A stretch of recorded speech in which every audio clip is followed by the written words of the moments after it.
Hey, today we find out whether being a B-boy can really slim your ass down. Have you ever thought about asking that question? Up until recently, I didn't. But hit the music and let's find out.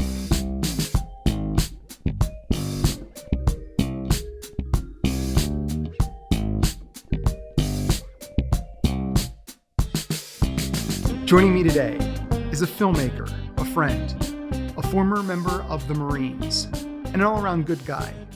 It's my pal, Tony Lugo. Tony, how you doing? Hey, thanks for having me. No problem. I was desperate. I mean, it's great to have you on. Everyone's out of town for the holidays, so you ran out of guests. Yes. Even though the holidays have not quite fully started yet, at least not this part of them, I desperately needed someone. And I appreciate you being the dregs that I pulled out of the bottom of the barrel. Who better to answer the call of Bruce and disparity than Tony Lugo? Not just disparity, just straight up despair. Good to be here, dude. So, Tony, you've had yourself a bit of a little fitness journey over the past several years. Yeah. It started, I believe, with when you got out of the military. Why don't you share us a little bit about your history and let us know exactly how you got onto the little roller coaster you found yourself? Sure. Well, in the Marines, as you know, they keep you in tip-top shape. Mm-hmm.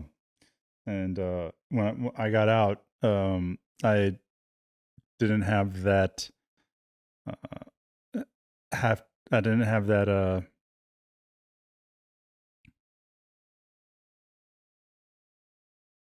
Fuck, I can't think of the word. Structure? When I got out, I didn't have that structure, and it made for easy. It made laziness be easy for me for some reason. I don't know. I got out and I was like, I'm gonna eat whatever I want. I'm gonna grow my hair out. Was it rebellion? Was it culture shock? It was a bit of both. I definitely rebelled a little bit because I just, it was a whole thing of this strict structure that I didn't. It didn't work well for me at the time, but it definitely has served me better as I've gotten a little bit older. So you were in the Marines, and by nature, you are not somebody of steely-eyed discipline, but they instilled that in you. Right. The moment you got out of the Marines, the walls broke. Yeah, the walls broke. I didn't have people yelling at me, and I didn't have to be somewhere for a 5:30 a.m. run, and that was more freedom than I anticipated. I didn't anticipate the level of the ability to do whatever I wanted and have the attitude of I can do whatever I wanted just because I had served in the military and now I'm out and I'm going to do nothing for a little bit. And that didn't work out too well for me. It sounds a little like a depression. Probably was. Yeah. Most likely was. There was just, going to the Marine Corps is a culture shock in itself. And then getting out, adjusting to civilian life, which is not something I think any branch of the military does well with its veterans, is train them how to adjust to civilian life. That's another culture shock. Is it the sort of thing where the military simply doesn't consider it? Or is it that the focus is getting you ready to defend the nation? The idea of you having to exist in society just as a civilian just isn't part of their concern. I don't know that if it's not part of their concern, because I don't think they want Marine Corps veterans showing up on the news as like criminals or something like that. So I don't know if it's not that they don't care. I just think that there's a lack of knowledge of how to do it. That's probably the best way I could describe it. Because you're being taught on how to adjust to civilian life by other military members, so they themselves are still in Yeah, so it's definitely not it's not they don't not care. It's more that they don't have the people with the correct knowledge to distill that knowledge. Sure. That or just a lack of awareness of how to do it. It could be, I mean, yeah. So you got out of the military. Yeah. When you got out, it was a culture shock. Was it also a bit of trying to find yourself again? Oh yeah, I mean, when I got out, I was 22 years old. I mean, who isn't still trying to find themselves at 22? Fair point. Yeah. Uh, I on top of finding myself, I had to find myself with after serving in the Marine Corps, which is difficult in itself as well. I mean, you have these worldviews, and you've been to different parts of the world, um, whereas other people your age are just graduating college. Some of them may have spent a year abroad. Uh, But it's a different culture. It's a different worldview and culture and experience entirely. right, yeah. I mean, there's like the thing that's shocking the most is the lack of discipline and the lack of structure, military structure that you're used to in the workforce. Uh, although there is structure in the workforce, it's like that military. The military is rigid. You know, it's like you can't step outside of the lines in any way, shape, or form without any repercussions. Did you find yourself in getting out, being 22, having had all of these world experiences, have difficulty relating to people in your peer group, other 22-year-olds, because they had a much more simpler and more less worldly experience? So was it hard to relate? Did it make it difficult making connections? Did it isolate you? Yeah, it's a great question that I've never been asked before. And I wouldn't denigrate their experience either. I wouldn't say they have a simpler world experience, but paying for college and all that stuff has got to be tough. But to answer your question, yeah, I think it did affect my ability to to make friends, and even at 22 is when I started going to school. Uh, and even at 22, you're a little bit older than your average college student, so it's still mm, there were different hurdles to hop over that I had to endure. There is a large difference between the age of 18 and the age of 22. Yeah. Certainly far more than the age of 26 to 30. Right. I mean, there's still a shit ton of immaturity there, but there is a difference. Much like other people have been on the show, when you got out back into society and you hit these levels of dissidence and Mhm. discomfort and not having difficulty finding your way, you turned to food as a way of self-soothing. Oh, absolutely. Well, I turned to food, and I have a bad habit to this day that I picked up in boot camp which is shovel all your food in your face in 5 minutes, and then you're done eating. Um, without worrying, like there's no worry about what's in front of you. Just okay, there's food in front of me. The mission is to eat it. I'm gonna eat it, and that's what I did. Oh, that sounds terrible because not only are you comfort eating, but you're not No, I even still do that to this day. I shovel food in my face, man. It's terrible. I have this pet peeve that I always slow eaters. I don't like waiting for people to finish their food. But the thing is, I don't know if it's necessarily that the people are slow eaters, or it's this bad boot camp habit that I've never thought to try to break. it probably would be helpful if you did though. I'm sure it would. I'm sure it would. But it's I don't know how Oh, I have a suggestion you might want to try. I don't know if it would be any fun, yeah, but I'll take it. Any suggestion? so right now, as somebody who used to drive around doing IT work and eating in the car, and basically you're eating between red lights, you tend to eat really, really fast. If you make yourself a set number of chews you're going to do per bite. Mm. So no matter what, you're going to chew 20 times per bite. Now, I don't know if that's a ridiculous number of chews or not, but it is a number of chews. That's interesting. That's a good way to. Because it'll definitely force you to slow down, because the way you shovel in food, you barely chew it as it is. This will certainly help, and it'll make you a little bit more directly mindful, because just like any other long-term habits, I'm sure most of the time you're not thinking like, I got to get it all down. It's just what you do. Right. So that's a great tip, Bruce. I really appreciate it. I'm gonna try that for lunch. cool. We'll figure out where lunch is after the recording. Not Del Taco, please. We're going Del Taco. Or if that's a little too high class, we'll go Wiener Schnitzel. Let's do it, man. On the fittest fat kid you know, what are they doing for lunch? Wiener Schnitzel. Oh, we're going to hell. Anyway, how much weight did you gain at the time? Because I imagine coming out of the Marines, you had like a body fat of a cheetah. I was 220 and I was lifting a lot of weights, and everyone was telling me that I looked pretty yoked up. But that quickly turned into 250 of sagginess. And then 250, I got up to like 259 was my heaviest. I've never gotten above 259 in my life. But we're going to Wiener Schnitzel, so we'll make a stab. We'll attempt to break a record here. But I got up to like 255, 259 area. From 220 of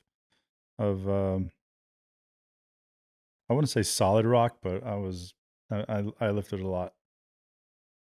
Okay, so you put on about... I wasn't shredded. You weren't shredded. Yeah.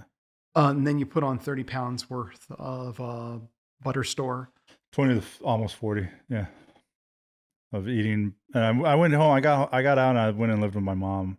So I'm eating mom's cooking, and then the money I saved up, I'm going out drinking and eating out, eating wherever I want to eat. So what was the switch? What made you go like, okay, time to do something about this? My brother passing away. I'm sorry. No worries. What happened? He was out of shape. Like he was definitely heavy, and he had to take like blood pressure meds and everything. And I remember my mom always getting on him about not taking his meds. So I'm wondering if I think it was the high blood pressure that got him. So he was on high blood pressure medicine, and that does require you taking them as they are prescribed, and he didn't do that. Right. Yeah. And after that, I got into breakdancing. 260-pound guy, 259-pound guy. Got into breakdancing at like 23, 24. And I slimmed down a lot. Now joining us is Bboy Tony. Yeah, the Bboy journey was unique. It was all cardio, all stretching. I've had different fitness levels in my life. The Bboy journey was fun. I'll say it was fun. Yeah. So cardio, and it clearly would have shredded you. So you went from, you started being a B-boy at nearly 260. Yeah. Yeah. Which I got to say, I've mentioned that when I was 270 and wanted to get into fitness, I began doing stunt training. So finally, somebody who did something as ridiculous and as awesome. But by the majority of the B-boys were probably like, who's this fat kid? But I was embraced by my inner circle of B-boy friends. 2 or 3 people that really loved that I was doing it and really, really embraced the culture. I'd grown up on hip hop, and I had done everything what hip hop calls the 4 elements, like DJing, MCing, graffiti, and B-boying was the last thing to do. And I did it, and if it wasn't for that core group of friends that like held the door open for me and welcomed me, I probably went in and stuck it out. And how long were you B-boy T? Oh man, I mean, it never really leaves you because sometimes when you hear a good funky beat, you do a little up rock in your room or something, or like you do a little soul step when you're in the grocery store and you hear a nice James Brown song come on or something. But I think about 29 was probably the last time I was seriously dancing. So it's a good 6-year run where you were hardcore. Yeah, it was definitely, yeah, it was a good run. I mean, in between there, I'd moved out here to LA for 2 years and I gained some weight out here being on film sets. I gained that film set 15 that you do. Like there's, oh There's yeah, there's free nothing, food and then it's all carbs and sugar. nothing like film set catering to really, really, really get Yeah, your blood sugar level high. right. Yeah, and which we can talk more in depth about later. But I gained that weight back, and then I moved back to Austin for 5 years, and I was about 27 when I came back to Austin, or went back to Austin, and was dancing again, and yeah, and 29 was probably when I seriously stopped. So just throughout your life, it's been a series of up, down with your weight. So, Hmm. for me, a lot of my life, I had like a 30-pound fluctuation that I'd go through. I'd go from basically 30-pound or 40-pound. I guess really 40-pound from 180 to 220. And for most of it, I'm somewhere in that range, which sounds like a really large range, but mostly it tended to be I was at around like 210 or I was around 190. But that was the range. So what was your range? It was about 20, 25 pounds. I would always jump about 20, 25 pounds. But I think now I had recently during COVID was a big 25, 30 pound gain. And um, that was the biggest I've had in this current fitness journey that I'm on. How did you weather COVID aside from the normal kind of weight gain? I mean, I started off strong. Like all the gyms were closed, so I was walking. I was doing these virtual 5Ks.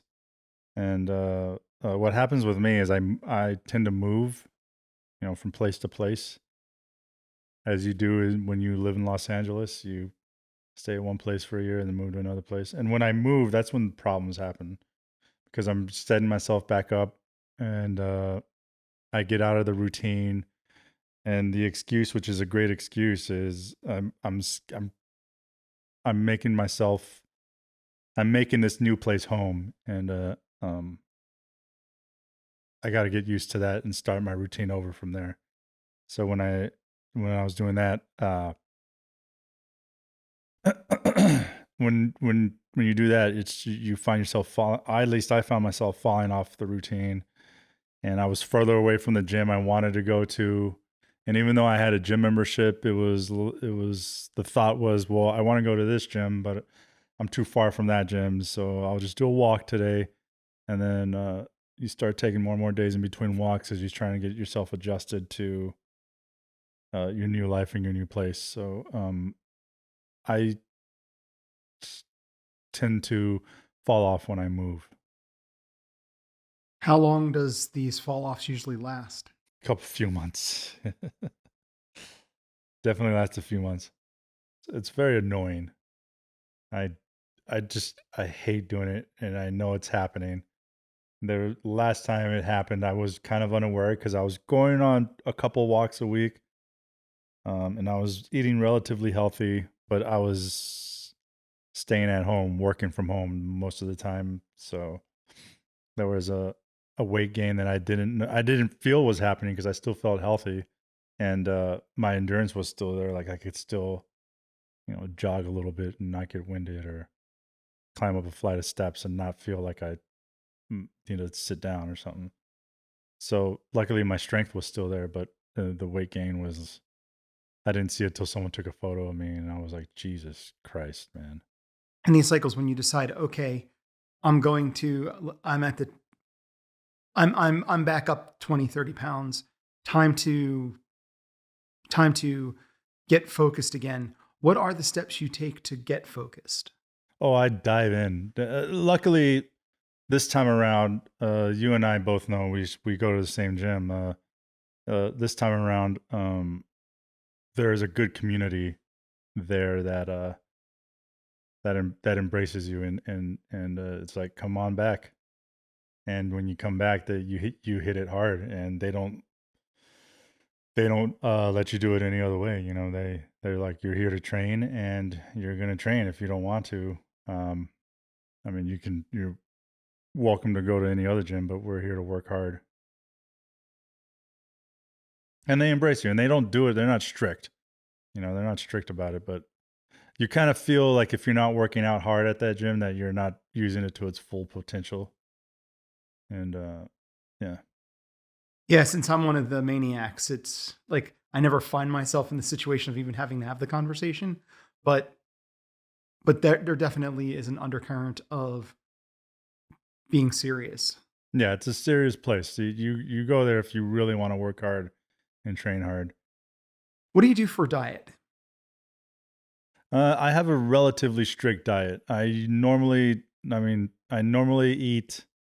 Uh, I don't throw any sugar, any type of sugar, and that includes like corn syrup or tapioca starch or anything like that in my diet.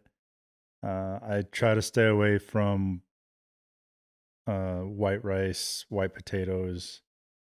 Uh, it's a lot of it's a lot of salmon, a lot of greens, a lot of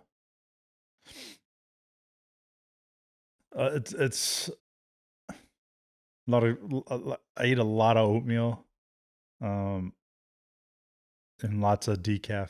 I don't drink any caffeine. Every once in a while, I'll have a matcha latte, but that jazzes me up too much. Basically, this kind of falls in line with several people who've come on talked about, which is more of a slower carb style of eating. Mm-hmm. It's low glycemic stuff. Like I don't use maple syrup on pancakes. I'll use like a coconut nectar. And my girlfriend, she's a health coach, so it helps a lot. I'll use stuff sweetened with agave, not agave, but stevia or Monk fruit. monk fruit, coconut palm sugar. I use olive oil or coconut oil. Do you? And that's what I was going to ask next was, are you going on a lower fat type thing or just more of a higher quality of fat? Higher quality of fat, a lot of peanut butter. Like my desserts are usually watermelon chunks or dates with peanut butter or dates with almond butter. That's usually my only dessert. And if I have ice cream was my biggest, oof, man, that's what helped me get to those high weight places that I never want to go to again. We all have our thing. Yeah, it was definitely ice cream. And now I eat ice cream that's sweetened with coconut palm sugar, coconut nectar, or agave. A lower glycemic type of thing. And I don't eat the whole pint, even though those are probably safer to eat the whole pint than regular ice cream. Very little to no dairy. I very rarely drink alcohol. I try to drink. I need to be better about it, but I there's a lot more drinking water in my diet than there was in the past. Try to keep up with my vitamins. And I have a protein powder in case I don't get the protein that I need from whatever I'm having that day. So you've got your eating methodology down. Yeah.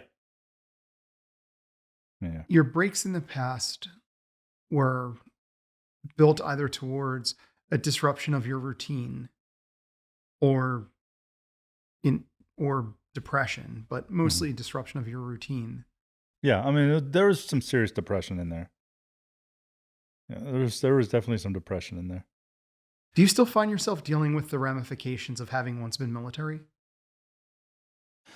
Yeah, but the thing is there's this mind shift you have to do just to be alive, like you have to adjust in the Marine Corps, we call it adapting and overcoming.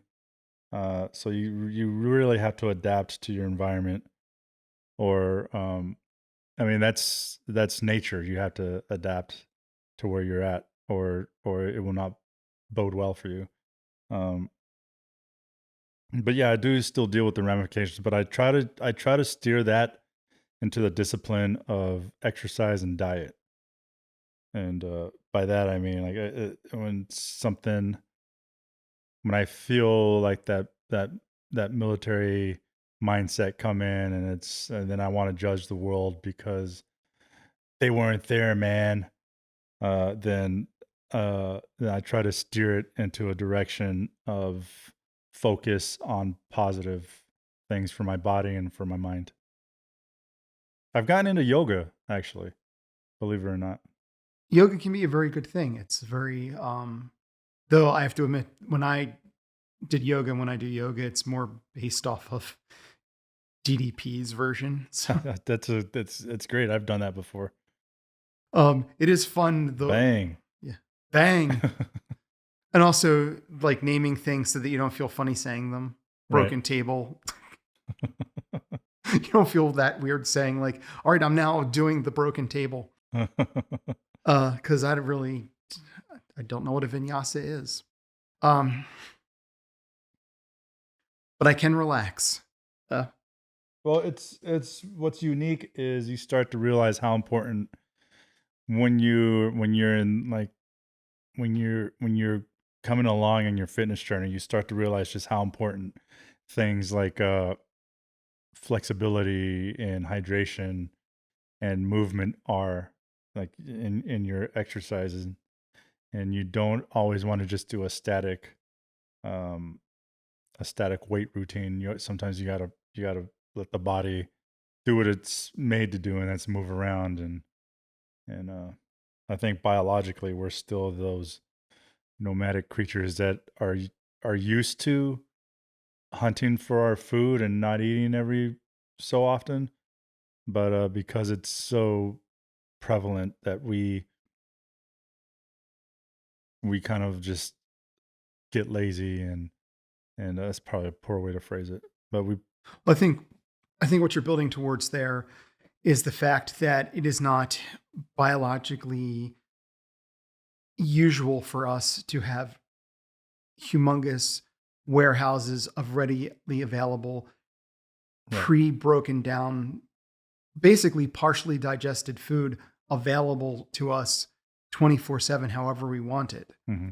which is part of the reason why there is an obesity epidemic. And Absolutely. part of the reason, even when it's not people who aren't obese, they tend to still be what's called fin fat. Hmm. Their body chemistry, how like what's going on in their systems is not necessarily healthy. And that's because tons and tons of pre-processed food, the majority of which tends to be carbohydrates mixed with a lot of fat, which is really the worst blend you can have, just available 24/7 in mass quantities. Hmm. We don't have to go out to get it. And it doesn't really matter whether we're biologically adapted into truly processing it in a healthy way. Absolutely. And I think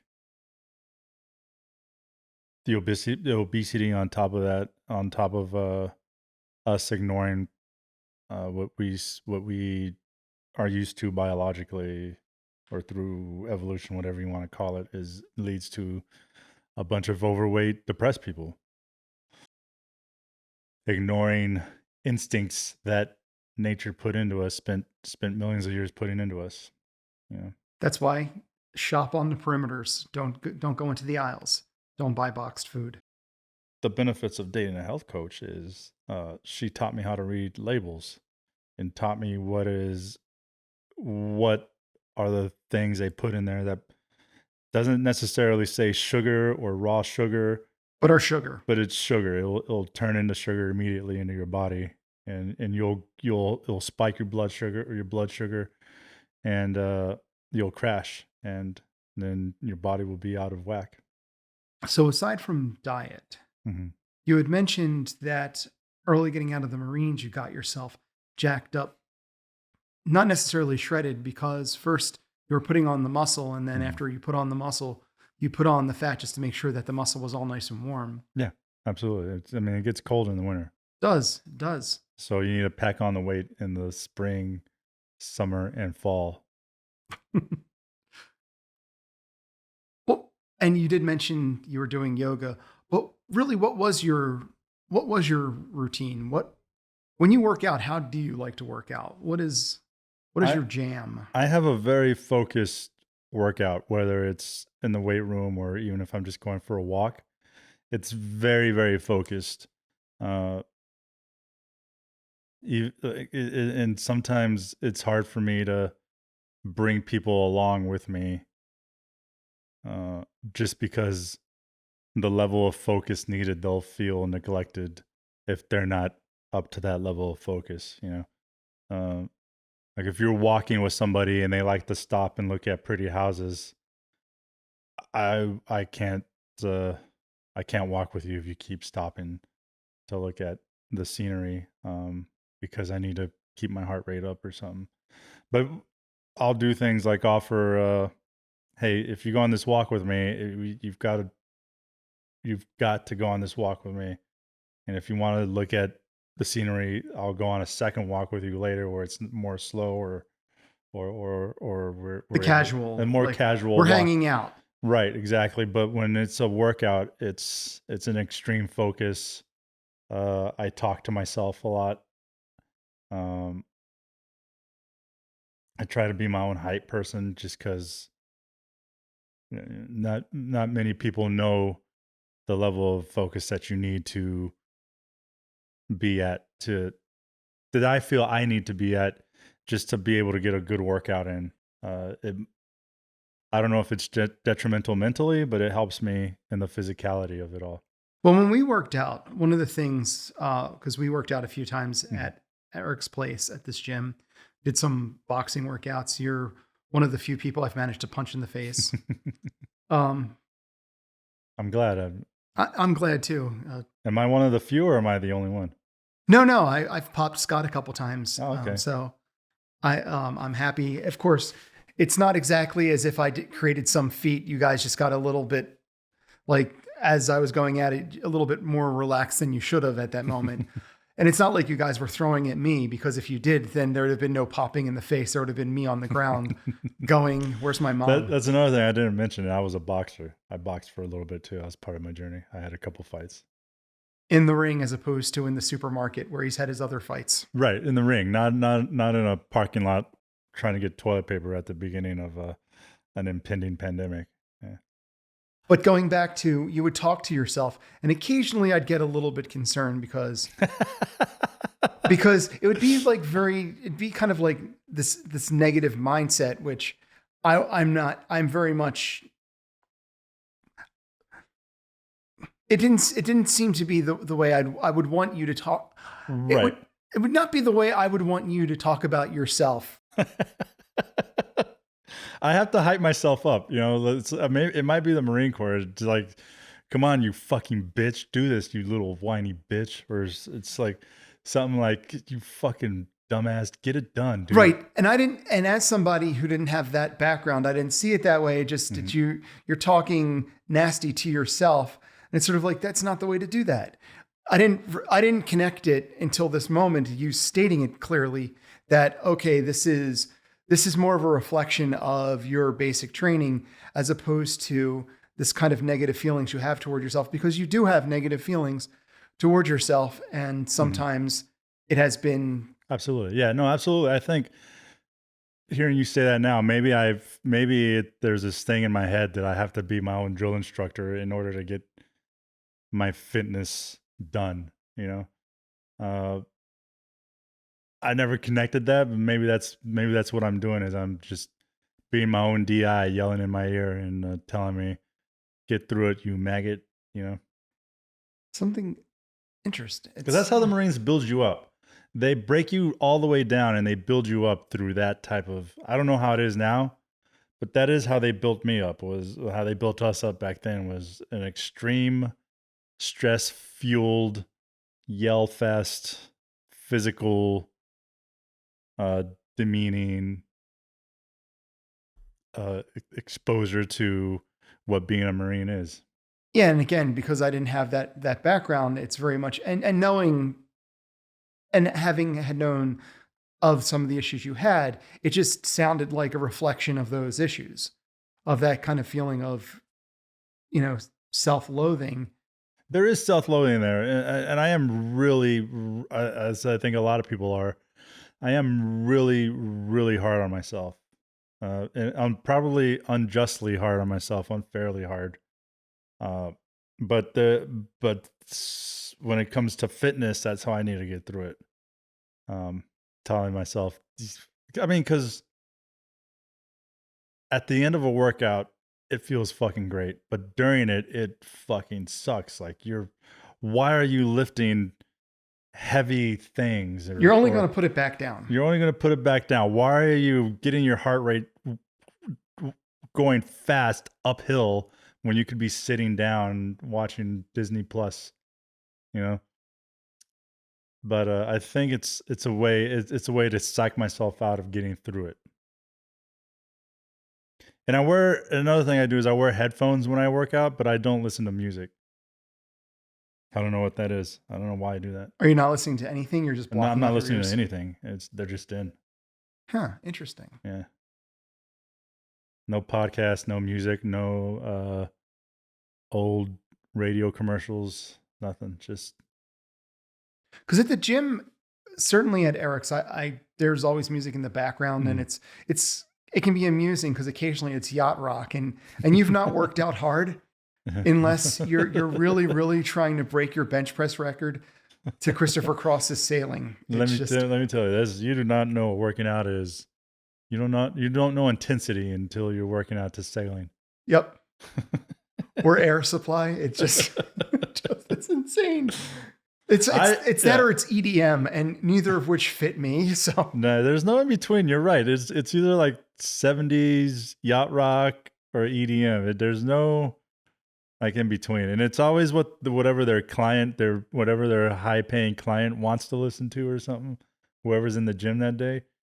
And I don't know. I'd prefer to have no music on at all and turn the heat up. But my mental breakdown moment with a song came when the owner of the facility where the gym is located was working out, and he likes to put on these like epic sounding Game of Thrones soundtrack music. And on the radio, it was on the 80s, and they were playing Phil Collins, like In the Air of the Night. Mm-hmm. And so the song was going. And there's that epic part where the drum fill comes in. So it's on the cusp of that moment. And at that moment is when he puts on his music. And I literally started screaming because I was so prepped for that drum fill. And to be denied it was soul crushing. Yeah, there's definitely interesting musical choices at the gym. But I mean, there's interesting musical choices at any gym. It's just, I don't know. I personally feel music during working out is lame. Now, that's how I feel to myself. I don't think other people listening to music is lame while they're working out. I just think for myself. Well, it's a lame thing to do. Right. But for you, like it's what works for you. Right. I tend to either listen to metal, but not much, like not metal past thrash, certainly not math metal, or I'll listen to, at this point now, because of Eric's gym, I'll listen to the 80s. That'll get me through the workout. It kind of puts you there. Yeah. It just puts me there now. Definitely not. Well, I was not a dance music person to begin with. Mm-hmm. But after a while, I tend to find that sometimes if the beat's going far too fast to be somewhat distracting because it will disrupt my rhythm. Yeah. And I can't get that flow going. But, the whole thing about this is to each your own. And in as much as with the diets, you've got to figure out what works for you. And with lifting, definitely music is by far an individual thing. Yeah. I couldn't be in a spin class. The music would not work for me. And also the music and someone's like, come on, do it. You can do it. I don't know. It's hard. It's hard. I don't know. Maybe I'm a neurotic lifter. I don't know. I would think definitely considering you're neurotic and everything else, why not lifting as well? Bruce, I had a thought about diet. It reminded me of this great CT Fletcher quote or clip that I saw, and it was like everyone's bitches about diet and how it tastes bad and how it doesn't. It's not like eating pizza or anything like that or burgers, but it's it's why people fall off the diets is because of how horrible the taste would be. And CT Fletcher was saying that you don't diet for taste, motherfucker. It's like you diet for the gains in the gym, and it was a very motivating thing to see, and that's one of the things that helps me get through it is like that. I'm not doing it because I want to have a 4-course Michelin star meal. I'm doing it because I want to see progress in other areas. It's a degree of how it's trying to use focus to be okay. I know that I really would love to have a pizza. Thankfully, we're on the West Coast and I don't, but I would love to have a pizza. But what I would really like to have are chest muscles. So Yeah. pizza, chest muscles, Absolutely. focus on the chest muscles. Absolutely. Another thing that happened to me on Instagram, there are so many like food accounts, and some of these photos now of regular food is just so incredibly unattractive to me. Like these giant burritos with meat and sauce just oozing out of it, or like pasta plates that are just, I don't know, it doesn't look appealing to me at all anymore. I look at that type of food and I'm just like, man, that is disgusting. That food just does not look appealing to me. Burgers with the grease oozing out of it just doesn't look good to me. It's helpful that maybe the overexposure, and on Instagram, these things are taken up to 11. So it's not just like, this is a bowl of pasta or this is a burger you would eat. It's some ridiculous concoction that had everything cranked up to the nth degree. And then camera filters that make it ultra realistic as opposed to just normal. Right. So I can see how that can help reframe everything to be like, this looks disgusting. I don't think I can touch this. It just doesn't appeal to me. I don't know. I don't know if that extreme focus has finally done its job, and I'm a lamer when it comes to food now. But I wish it would happen for me. Wish it would happen for me. Again, it's also you date a health coach and she cooks incredible food that's both tastes great and healthy. So, and then you pick up some of those skills and you start cooking for yourself, and yeah, it's works wonders. So Tony, do you have any particular advice or thoughts to give somebody who is just starting off on their fitness journey? They've gained their pandemic weight and they want to get back in, not quite sure. What would you tell them? The thing I would tell them that is to trust the process, and the process is not going to take 2 weeks. It's going to take 6 months or longer. And if you're really in tune, you'll notice the slight changes, incredibly slight changes 3 to 4 weeks in, and that'll help motivate you to stay on track. But it would be, my best piece of advice would be to trust the process. Stay at your level and progress from there. Don't go in with an ego and say, I need to lift what I lifted in high school or something like that. Because you're just not going to do it unless you're already there. And if you don't do it, it's going to demotivate you and you're going to quit. I would say habits, make it a habit.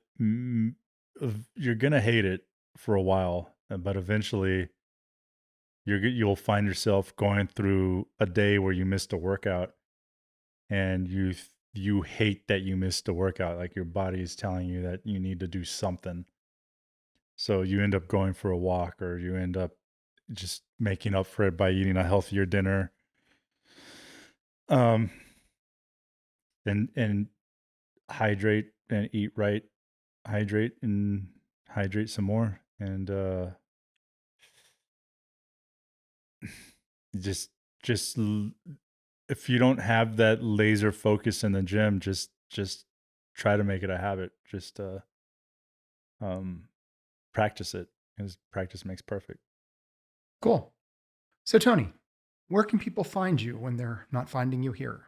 You can find me on the socials. I'm at Lugotron, Lugotron. On Twitter, I'm at _Lugotron. On Instagram, lugotron.com is my website. You can watch my films. You can watch clips of my films. Yeah, that's where I'm at. And as for me, I am the fittest fat kid you know. And again, you're listening to me right now. You can find me on the socials at Fittest Fat Kid on Instagram, TikTok, Twitter, Facebook page as well, Fittest Fat Kid.